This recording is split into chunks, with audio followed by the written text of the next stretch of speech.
Uno de los temas más importantes en la Biblia es el reino de Dios. Y hay una palabra que es muy importante y es activar. Activar el reino de Dios. ¿Por qué? Porque el reino de Dios ya se predicó. Las personas, los cristianos se han encargado de qué? De predicar el evangelio de Dios. Ya toca es activar el reino de Dios. Y todo reino necesita ciertos elementos como una corona, un cetro, un trono, un rey, que sabemos que es Jesús. Jesús es el rey, el rey de reyes y señor de señores. La Biblia habla de vírgenes insensatas y vírgenes sabias. Las vírgenes insensatas son mujeres que dicen, Jesús es rey, pero cuando tú vas a mirar, ellas no tienen nada, no tienen luz, porque dicen que Jesús es rey. ¿Y dónde está la corona de tu rey? ¿Dónde está el cetro de tu rey? ¿Dónde está el trono de tu rey? ¿Dónde Jesús es rey? Y así está esta generación que habla diciendo, no, Jesús es rey, pero no tienen nada para su rey, no tienen nada, solamente son palabras, palabras vacías, sin sentido. Pero yo los puedo volver las vírgenes sabias. ¿Por qué? Porque yo soy un descendiente del rey David, de sangre real, de la tribu de Judá. Jesús es mi padre y él me envió con las llaves del reino de Dios. Y yo les puedo enseñar el diseño de la corona de él, su cetro, su bandera, el diseño de su trono, todo lo que es de él. ¿Para qué? Para que sean las vírgenes sabias. Cuando Jesús venga, tenga su corona, tenga su cetro, tenga dónde sentarse. Van a ser vírgenes sabias. ¿Por qué? Porque dicen, Jesús es nuestro rey. Tenemos su trono, tenemos su corona, tenemos su cetro. Son vírgenes sabias, no insensatas, que hablan y, bueno, pero ¿qué demuestran? Tú escuchas a un cristiano diciendo, Jesús es rey, Jesús es rey. ¿Y Jesús es rey de qué? Acá. Aquí no hay nada de él. No hay una corona, no hay un trono. ¿De qué es rey Jesús? Entonces están hablando por hablar y son solamente palabras. Pero yo los puedo transformar que en las vírgenes sabias, porque yo conozco todos los diseños de mi padre. Mira lo que dice Mateo capítulo 4, versículo 23, diciendo, y recorrió Jesús toda Galilea, enseñando en las sinagogas de ellos y predicando el evangelio del reino y sanando toda enfermedad y toda dolencia en el pueblo. En el pueblo. ¿Qué se necesita en un reino? La corona. Yo les puedo dar el diseño de la corona de Jesús. Yo sé cuál es el diseño. El cetro de Jesús. Un cetro es un bastón de mando.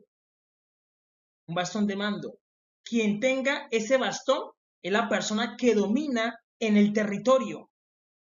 Ustedes se lo pueden ver a los reyes y a los faraones. Jesús también tiene un cetro, se llama el cetro de Salem. Y yo les puedo dar el diseño. Esto es un incensario que se le ofrece de aroma agradable para Dios. La bandera, les puedo dar el diseño del imperio de Jesús. Que cuando pongan la bandera puedan decir, venga, estos son los hijos del reino. Porque tienen el símbolo de Jesús, lo que representa a Jesús. Y yo les puedo dar esos símbolos. Un trono, porque decimos Jesús es rey. ¿Y dónde está su trono? Le hacemos un trono para que cuando Él venga, Él pueda sentarse en su trono. Crear una guardia. ¿Para qué? Para que custodien el trono, la corona, el cetro, hasta que Él llegue. Hasta que Él llegue. ¿Por qué? Porque las profecías se están cumpliendo. Sabemos de que viene en su segunda venida. Vamos a ser insensatos como las vírgenes que no se prepararon, que no prepararon nada. Cuando vino el rey, venga, ¿y dónde se va a sentar Jesús? ¿Cuál es su corona? ¿Cuál es su cetro? No podemos ser insensatos, debemos ser ¿qué? Sabios. Y por eso Él me envió y yo tengo las llaves del reino. Yo soy la llave del reino porque yo soy un descendiente del rey David, de sangre real, de la tribu de Judá. Yo les puedo enseñar todos los diseños. El himno del reino de Dios está en la Biblia, pero solamente yo sé cuál es el himno y yo se los puedo dar. ¿Para qué? Para el reino de Dios. Y si necesitan tecnología, les puedo dar tecnología. Si necesitan armas, les puedo dar armas. Todo lo que necesiten para el reino de Dios, se los puedo dar. Esa es la realidad, porque es para el reino de mi Padre. Jesús, Yeshua HaMashiach, que por siempre vive. Esa es la realidad. Ahora bien, aquí tenemos el grupo de las mujeres sabias, de las vírgenes sabias, que se prepararon, que tenían luz, que saben cómo recibir a su esposo, al marido, saben cómo recibirlo. Y tenemos a las insensatas, que no se prepararon, no se prepararon, no tenían un trono, no tenían una corona, no tenían nada. Cuando vino Jesús, simplemente se la pasaron ¿qué? Hablando, diciendo, no, Jesús es rey, Jesús es rey, Jesús es rey. Simplemente lo dejaron ¿en qué? En palabras. En palabras. Además, fueron tan insensatas que se quedaron pensando de que Jesús es una persona blanca y rubia, cuando Jesús nunca ha sido blanco ni nunca ha sido rubio. Jesús es negro de cabello blanco, como lo dicen las escrituras, tú lo puedes leer. Apocalipsis capítulo 1. Dice, la revelación de Jesucristo que Dios me dio. Y empiezan a describirlo, que es de color bronce bruñido, refulgente como en un horno. Como cuando tú sacas un carbón de un horno, así es Jesús. Jesús es negro de cabello blanco, porque Él representa el universo. Él es Adón Olán, el soberano del universo. Él no representa el firmamento, porque si Jesús fuera blanco, representaría el firmamento. Cuando tú miras el firmamento, tú lo miras blanco. Él no representa el firmamento, él representa el universo.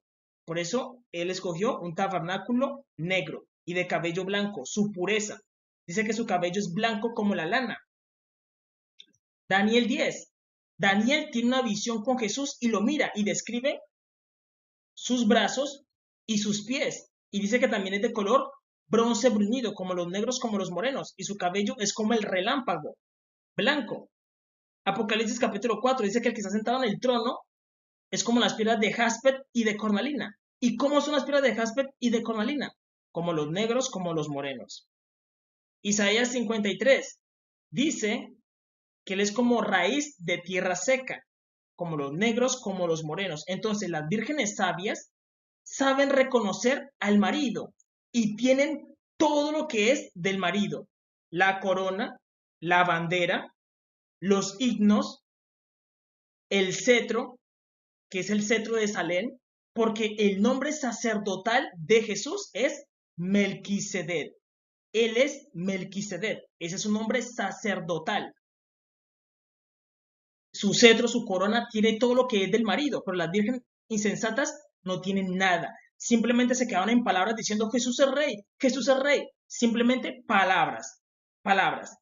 Y yo les voy a decir algo, miren, Jesús es mi Padre, yo conozco su carácter y Él no les va a dejar pasar nada, porque Él ya viene como rey. Él les mostró su misericordia, ahora viene con toda autoridad y Él es temible. Él lo conocen como el temible. Jesús da mucho temor. Esa es la realidad, porque Él es mi Padre y yo lo conozco. Y Él no les va a dejar pasar nada. Por eso es mejor que ustedes se preparen. Porque si ustedes leen la parábola, Jesús le dice a las insensatas, yo no las conozco. Yo no las conozco, les dice, yo no los conozco. Es decir, las insensatas se pierden. Y Él se queda en mente solamente con las sabias. Y ahí es donde cada persona dice, ven, mira, yo tengo mucho oro, tengo dinero, voy a poner el oro para que hagan la corona, voy a dar piedras preciosas para que hagan el cetro de Jesús, voy a dar tanto dinero para hacer el trono. Y cada persona voluntariamente de su corazón, empieza a dar todo para que sea del reino de Dios, para hacer los diseños de las banderas, todo de su corazón. Dios no obliga a nadie, Dios no obliga a nadie. Si tú quieres dar, bienvenido. Si no quieres dar, amigo, atente a las consecuencias, porque Jesús, Él es muy estricto. Jesús es muy estricto. Esa es la realidad. Ahora bien, vamos a prestar atención en esta parte. Miren lo que dice Números capítulo 7, versículo del 12 al 17, que esta es la parte donde los reyes de las tribus daban ofrendas. daban ofrendas. Y cada uno de ellos daban ofrendas como si fuera para un humano. Presten atención, dice. Y el que ofreció su ofrenda primero el día fue Naasón, hijo de Aminadab, de la tribu de Judá. Ustedes deben saber de que yo soy un descendiente del rey David, de sangre real, de la tribu de Judá. Y la tribu de Judá daba su ofrenda. Dice, su ofrenda fue un plato de plata de 130 ciclos de peso. ¿Por qué ellos daban esta ofrenda? Ellos daban una ofrenda en forma de plato, porque ellos sabían de que era para un humano, porque Dios es un humano. Jesús tiene la forma humana. Y daban que un plato, daban también cucharas, y eso lo vamos a leer. Y un jarro de plata de 70 ciclos, y al ciclo del santuario, ambos llenos de flor de harina, amasada con aceite de ofrenda. Una cuchara de oro de 10 ciclos. Mire la ofrenda que daban. Platos y cucharas. ¿Por qué? Porque sabían que lo estaban dando para un humano, como si fuera para un humano, como si tú dices, no, es que vamos a darlo todo pensando de que Jesús es un humano, porque Dios es un humano. Es un humano. Una cuchara de oro de ciclo, llena de incienso. El incienso es aroma, aroma agradable. Un becerro, un carnero, un cordero de un año para holocausto, un macho cabrío para expiación, y para ofrenda de paz, 2 bueyes, 5 carneros y 5 machos cabríos, y 5 corderos de un año. Esta fue la ofrenda de Naasón, hijo de Aminadab, que era el príncipe de la tribu de Judá. Ahora bien, aquí tenemos el arca de la alianza. El arca de la alianza es un vehículo. Es un vehículo donde está ¿qué? La presencia de Dios. Y ustedes deben saber de que el arca del pacto es donde Jesús se sienta.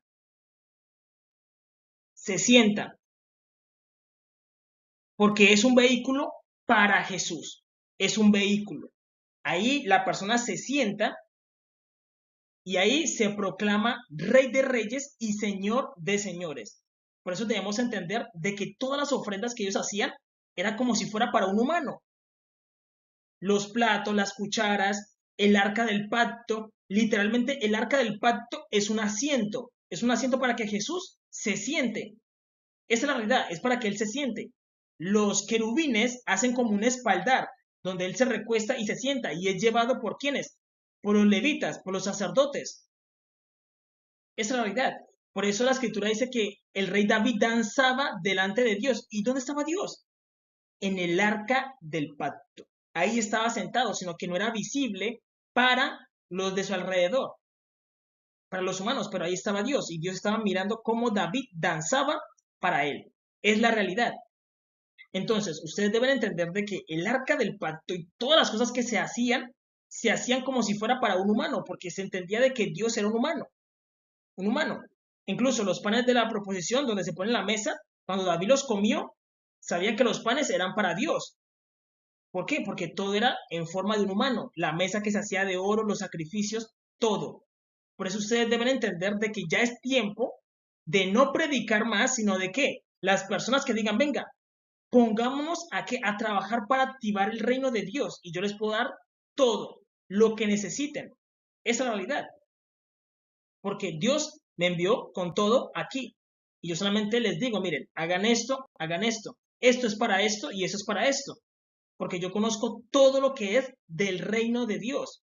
Para que se cumpla la escritura que dice, voz que clama en el desierto, preparad camino al Señor, enderezad sus sendas.